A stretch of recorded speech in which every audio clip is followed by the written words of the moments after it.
There's Jamie and she's fake, and that's our work. User interface for the BPhO challenge. It collects all of the different challenges into one place, and then you can click on them to be taken there. It has all these fields for you to input the data, and then the graph appears down below. For challenge 1, the main feature is that it loops through until the vertical distance is below 0. It uses all the equations from the PowerPoint. Challenge 2 is an extension of challenge 1. The timestamp are recorded coordinates every 0.1 second of the projectile. The apogee point is calculated with equation 4 steps. For challenge 8, it's very similar to challenge 1, except for handling the bouncing situation using the coefficient of restitution, and the sign of the velocity changes when the height falls to 0, and it's considered to stop bouncing when the velocity is less than 1, which makes the projectile stop. Here, how it bounces and returns the velocity. For challenge 4, other than the normal projectile, we also calculated the maximum angle using this equation, so to get the maximum range. Challenge 6, it's very similar, except that it estimates the total distance with the Pythagoras theorem and calculates the small distance for each 2 points and then sums it up for the total.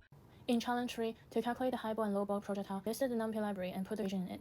Minimum speed to launch the object to the target is calculated with this equation. Similarly, if you move to challenge 5, it's got much of the same features, except it's also got the bounding parabola. For challenge 7, to do the range against time graph, range is the distance from start point to each timestamp, so I calculated in each point. The maximum and minimum is recorded to the furthest and closest by comparing the range of each consecutive point.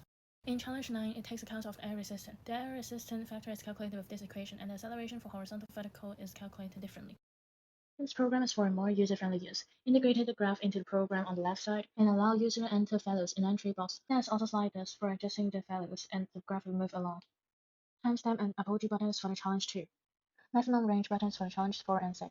Showing the bounce of the ball is for the challenge 8. This animation button is supposed to show the projectile points in each time interval, but it ends up taking breaks and show all the points all at once. There are additional buttons: an enter button, a clear graph button, a plot graph button, and a reset button.